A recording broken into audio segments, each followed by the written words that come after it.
എങ്ങോട്ടെങ്കിലും ഒരുങ്ങി കെട്ടി ഇറങ്ങുമ്പോ അവള് മുമ്പിൽ തന്നെ ചൂലായിട്ട് അങ്ങോട്ട് നിപ്പുണ്ട്. ഇറങ്ങണം കേട്ടോളി. അവളെ കണ്ടോണ്ട് എവിടെയെങ്കിലും ഇറങ്ങാന്നൊക്കെ ദിവസേ പോയി കിട്ടും. അവളെ ഒരു നിപ്പ് കണ്ടില്ലേ?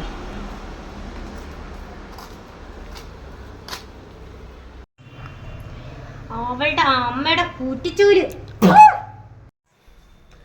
എന്തിനാടി രാവിലെ തന്നെ ആ കൊച്ചിൻ്റെ അടുത്ത് വന്ന് ഇങ്ങനെ കിടന്ന് അലയ്ക്കുന്നത്? ഒന്നുമില്ലെങ്കിൽ അവളെ നിൻ്റെ മരുമോളല്ലേ, നിൻ്റെ മോൻ്റെ ഭാര്യയല്ലേ അവൾ. നീ എന്തിനാ അവളുടെ അടുത്ത് ഇങ്ങനെ കിടന്ന് അലയ്ക്കുന്നത്? നമ്മളെ വിശ്വസിച്ചല്ലേ ആ ചെറുക്ക ഇവിടെ അവളെ കല്യാണം കഴിച്ചുകൊണ്ട് ആക്കിയിട്ട് പോയത്. നീ എന്നിട്ട് ഇങ്ങനെയൊക്കെ കാണിക്കേണ്ടത്? എന്തുവാ ഇത്? അയ്യോ, മരുമോളെ പറഞ്ഞപ്പോ അമ്മായിയപ്പനങ്ങ് നൊന്ത്. അങ്ങനെയാണെങ്കിലേ മരുമോളെ സമാധാനിപ്പിച്ച് ഇവിടെ അങ്ങ് ഇരിക്കി വരണ്ട. പിന്നെ എന്നെ വിശ്വസിച്ചിട്ടല്ലേ അവൻ്റെ ഭാര്യ എവിടെ ആക്കിയിട്ട് അവൻ ഗൾഫിൽ പോയി നിൽക്കുന്നേ? ഇത്രയും നാളും കുറ്റം കുറവ് ഒന്നും ഇല്ലായിരുന്നു. മക ഒന്നിനെ അങ്ങോട്ട് കെട്ടി എഴുന്നള്ളിച്ചോണ്ട് വന്നപ്പോ അമ്മായിയപ്പൻ ഏത് സമയം എന്നെ കുറിച്ച് കുറ്റം പറയാനേ ഉള്ളൂ. വെറുതെ എന്നെ കൊണ്ട് അതും ഇതും പറയിപ്പിക്കാതെ നിങ്ങളെ കാത്ത് അവിടെ മുഹൂർത്തം ഇങ്ങനെ വെച്ചേക്കൂല. വരണമെങ്കിൽ വരി ഇങ്ങോട്ട്. പിന്നെ വീട് നന്നായിട്ട് നോക്കിക്കോണം. കള്ളന്മാരൊക്കെ ഉള്ളതാണ്. സൂക്ഷിച്ചും കണ്ടൊക്കെ നിന്നോണം. പോയിട്ട് വരാൻ. ശരി അച്ഛാ, പോയിട്ട് വരും.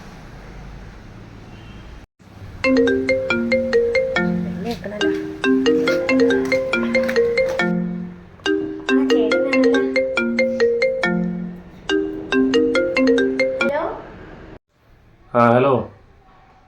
അടി അച്ഛനും അമ്മയൊക്കെ കല്യാണത്തിന് പോയാ? അവരിപ്പോ അങ്ങോട്ട് ഇറങ്ങിയതേ ഉള്ളൂ. അമ്മ ഇപ്പോഴും അത് കണക്ക് തന്നെയല്ലേ?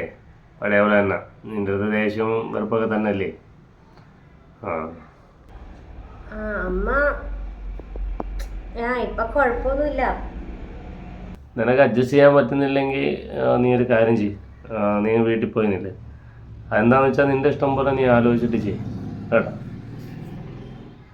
ചേട്ടൻ ഇങ്ങനെയൊക്കെ പറയണതുകൊണ്ടാണ് എനിക്കിവിടെ നിൽക്കാൻ തോന്നണത് എന്ന്. അല്ലെങ്കിൽ ഞാൻ എപ്പോഴും എൻ്റെ വീട്ടിൽ പോയേനെ. നീ പറയാതെ തന്നെ എനിക്ക് എല്ലാ കാര്യങ്ങളും അറിയാമല്ലോ.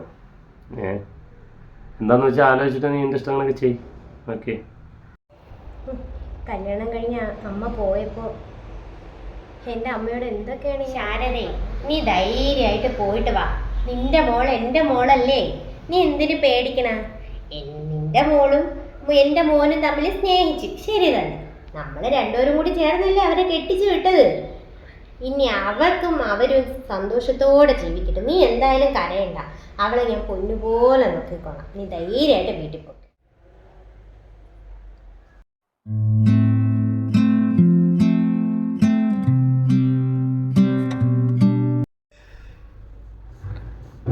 എത്ര ദിവസമായി അമ്മയൊന്ന് വിളിച്ചിട്ട്.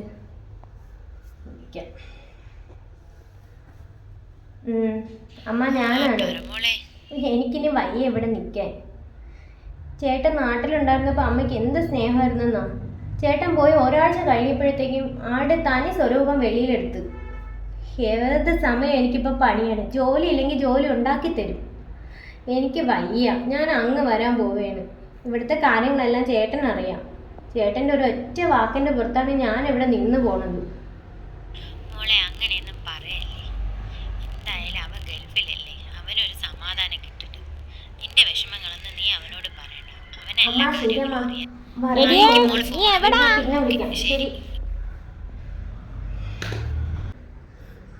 മൊത്തം പണിയും ചെയ്യും. ഇനി എന്തൊരു പണിയും കൊണ്ടാണോ ഇനി വരുന്നത്?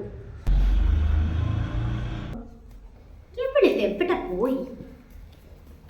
ഒട്ടി പിടിച്ചിരിക്കും എവിടെങ്കിലും. മോളെ ഇവിടെ വന്ന് കിനാവും കണ്ട് അങ്ങോട്ട് ഇരിപ്പാണല്ലേ?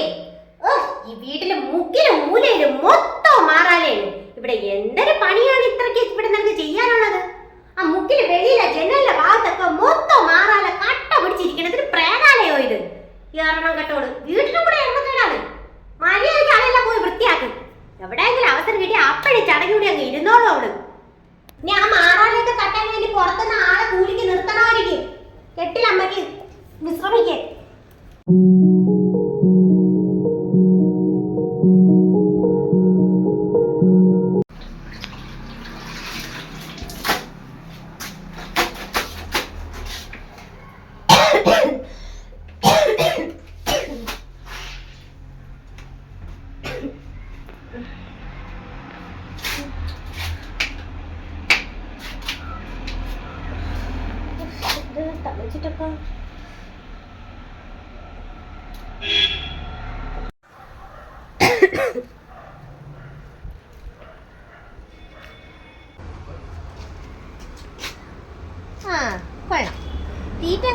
കഴിഞ്ഞപ്പോ എന്ത് മഹാരാജ്ഞി റാണിക്ക് വിശ്രമിക്കണമായിരിക്കും.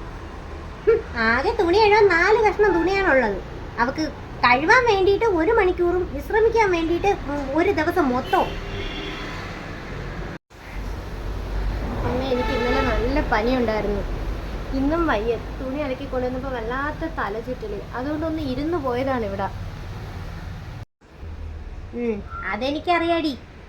മടി പിടിച്ചിരിക്കാൻ വേണ്ടിയിട്ട് ഓരോ കളത്തരം പറഞ്ഞോണ്ട് വരെ എനിക്ക് എങ്ങനാ. പാവം എൻ്റെ ചെറുക്കനെ കറക്കി എടുത്തതല്ലേ. പിന്നെ ഇവിടെ താമസിക്കണമെങ്കിൽ ഇതേപോലെ ജോലിയൊക്കെ എടുത്തേ ഇവിടെ താമസിക്കാൻ പറ്റൂ. ഇല്ലെങ്കിൽ നീ ഇറങ്ങി പൊയ്ക്കണം. അവളെ ഉണ്ട കണ്ണുരുട്ടിയുള്ള ഒരു നോട്ടം കണ്ണില്ലേ, കണ്ണി വെച്ച് കുത്തി കൊടുക്കണം അവളോ.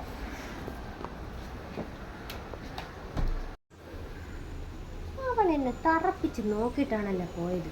ഊരുമ്പട്ട് അവന് അങ്ങനെ വിട്ടാ കൊള്ളൂലല്ലോ. അങ്ങനെ അങ്ങ് പോയാലാ നീ എവിടെ കയറി പോണടി?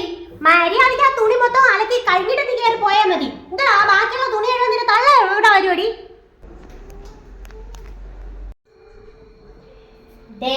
ഒരു കാര്യം ഞാൻ പറഞ്ഞേക്കാം. നിങ്ങൾ പറയുന്നതെല്ലാം കേട്ട് ഞാൻ ഇവിടെ ജോലികളെല്ലാം ചെയ്ത് നിൽക്കുന്നത് കൊണ്ടേ അടിമയാണെന്ന് കരുതരുത് നിങ്ങൾ. പിന്നെ എന്നെ പറയും പോലെ എൻ്റെ വീട്ടിലിരിക്കുന്ന എൻ്റെ പാവ അമ്മയെ കുറിച്ച് പറഞ്ഞാലുണ്ടല്ലോ, എൻ്റെ ഭർത്താവിൻ്റെ അമ്മയാണെന്നുള്ള കാര്യം ഞാനങ്ങ് മറന്നേക്കും. പിന്നെ നിങ്ങൾ ഈ പറഞ്ഞതെല്ലാം ഞാൻ മിണ്ടാതെ അനുസരിച്ചുകൊണ്ട് നിന്നതേ ഈ വീട്ടിലെല്ലാവരും എൻ്റെ ആരൊക്കെയോ ആണെന്ന് ഞാൻ കരുതിയിട്ടാണ്. ഞാൻ ഇതങ്ങ് മാറ്റും. കൂലിയില്ലാതെ വേലയ്ക്ക് വേണ്ടിയിട്ട് എന്നെ ഇവിടെ കെട്ടിക്കൊണ്ട് വന്നതൊന്നുമല്ല. ഈ വീട്ടിലെ വേലക്കാരിക്ക് പകരം നിങ്ങളെ മോൻ എന്നെ കെട്ടിക്കൊണ്ട് വന്നതാണെന്നുള്ളൊരു ഭാവം ഉണ്ടല്ലോ, അതങ്ങ് കളഞ്ഞേക്കി. അല്ല, നിങ്ങളെ കണ്ണിൽ കുരുവൊന്നുമില്ലല്ലോ. ഞാൻ എന്തൊരു കുപ്പിയിൽ നിന്ന് ഭൂതോ? നിങ്ങൾ പറയുമ്പോ ഇങ്ങനെ അടിമപ്പണിയായേ. നിങ്ങൾ കാണുന്നുണ്ടല്ലോ ഞാൻ ഇവിടെ കിടന്ന് എന്തെല്ലാം പണി ചെയ്യണമെന്നുണ്ടെന്ന്. നിങ്ങൾ ഒരു തുള്ളി വെള്ളമെങ്കിലും നിങ്ങൾ കയ്യിലെടുത്ത് കുടിക്കണുണ്ടോ? എല്ലാം ഞാൻ കയ്യിലെടുത്ത് തരണ്ടേ നിങ്ങൾക്ക്? എന്നിട്ടാണ് നിങ്ങൾ ഈ ഓരോരോ അനാവശ്യങ്ങൾ ഈ പറയണത്.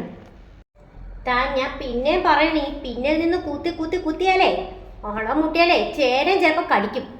നിങ്ങൾ കുറച്ച് മുമ്പ് പറഞ്ഞല്ല പറ്റൂലെങ്കിൽ ഇവിടെ നിന്ന് ഇറങ്ങി പോവാൻ. അത് തന്നെയാണ് ചെയ്യാൻ പോകുന്നത്. ഞാൻ എൻ്റെ വീട്ടിലേക്ക് പോവേനെ. ഇവിടുത്തെ പണികളെല്ലാം നിങ്ങൾ താനെ അങ്ങോട്ട് ചെയ്തോണ്ടാൽ മതി. ഒരു പടപണ്ടാരം പോലത്തെ ഒരു വീടും മാറാലടുപ്പ്, തൂത്തുവാര്, തുടക്കല് എല്ലാം എനിക്ക് മതിയായി. പിന്നെ ഞാൻ അങ്ങ് കൈ വീശി പോകുന്നു നിങ്ങൾ വിചാരിക്കേണ്ട. എൻ്റെ വീട്ടിൽ നിന്നേ കുറച്ച് സ്ത്രീധനം തന്നിട്ടുണ്ട്. ഏട്ടനെന്ന് ചോദിച്ചിട്ടൊന്നുമില്ല. എന്നാൽ അവർ എനിക്കൊരു 50 പവൻ തന്നിട്ടുണ്ട്. അതെൻ്റെ കയ്യിൽ ഇവിടെ വാങ്ങിച്ചിട്ടേ ഞാൻ ഇവിടുന്ന് വീട് വിട്ട് ഇറങ്ങുള്ളൂ. അത് നിങ്ങൾ ഓർത്താക്കോളാം. പിന്നെ ഒരു കാര്യത്തിന് എനിക്ക് നിങ്ങളോട് നന്ദിയുണ്ട്. നിങ്ങളിങ്ങനെ പിന്നീന്ന് കുത്തി എന്നെ ഓരോ കുത്തുവാക്കുകൾ പറയുമ്പോഴും എനിക്ക് നിങ്ങളോട് ഇങ്ങനെ 2 വാക്ക് പറയാനുള്ള ഒരു ആവേശമാണ് എനിക്ക് ഉണ്ടാക്കി തന്നത്. അതിനെന്തായാലും എനിക്ക് വളരെയധികം നന്ദിയുണ്ട്. എന്തായാലും ഞാൻ പോകുമ്പോൾ എൻ്റെ കയ്യിലുണ്ടായിരിക്കണം എൻ്റെ സ്വർണവും ബാക്കി കാര്യങ്ങളും. ചേടാ, ഇവക്ക് പെട്ടെന്ന് ഹാലിളവിയല്ല. അത് കൊള്ളാം. ഒരു മയത്തിനൊക്കെ പെരുമാറിയിരുന്നെങ്കിൽ പെണ്ണ് ഇവിടെയുള്ള ജോലിയെല്ലാം ചെയ്ത് ഇവിടെ തന്നെ അങ്ങ് കിടന്നു പോയേന്. ഇതിപ്പം കശത്തുള്ള പോവുകയും ചെയ്തു, ഉത്തരത്തിലുള്ള കിട്ടിയതുമില്ലല്ലോ.